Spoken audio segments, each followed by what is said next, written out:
Belitung. Penangkapan ini berkat laporan korban yang merasa diperas oleh pelaku.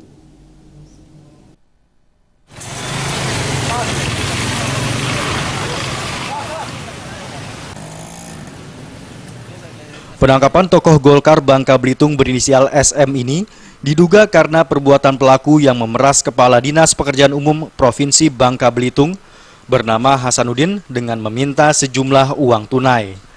Kejadian berawal saat SM mengajak Hasanuddin bertemu di Bank BNI Pangkal Pinang di Jalan Jenderal Sudirman untuk meminta sejumlah uang yang nilainya mencapai 200 juta rupiah lebih. Namun salah satu anak buah Hasanuddin yakni Elvian menelpon pelaku dan berjanji bertemu di Masjid Jami Pangkal Pinang.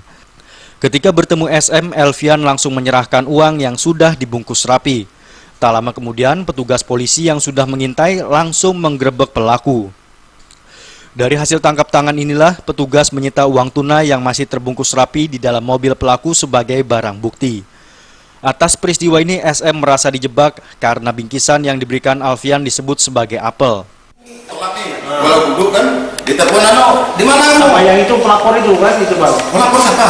Alfian? Iya. Kok pelapor Alfian? Nggak, dia yang lapor saksinya, enggak maksudnya kan jujur anak buah dia yang ketemu abang itu. Dia Alfian? Iya itu dia udah lapor. Alfian yang lapor? Iya. No, Alfian yang kasih saya apel dari Hasanuddin? Iya itu kan duit bukan lapor. Oh, berapa tahu tuh tadi? Iya lah, apa? Sambil bagiku gitu deh. Allah ketemu salah dulu. Jadi apa abang kira dia? Apa abang kira dia no itu? Bukan apa? Makanya aku main partai masuk sekolah tutup. Aku udah tahu tuh duit. Wakil Gubernur Babel Hidayat Arsani yang turun ke lapangan menangkap pelaku mengatakan bahwa oknum tersebut sudah sering melakukan tindakan pemerasan terhadap beberapa pejabat Pemprov dengan mengatasnamakan berbagai instansi.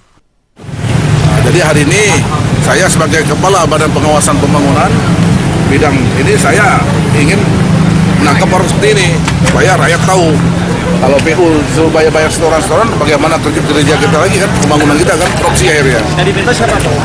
Yang minta Pak Hasanuddin ke PU. Jadi Pak Hasanuddin perintahkan apa stafnya untuk Pak Hasanuddin lapor ke polisi, ya kita gelar perkara, oke kita jebak.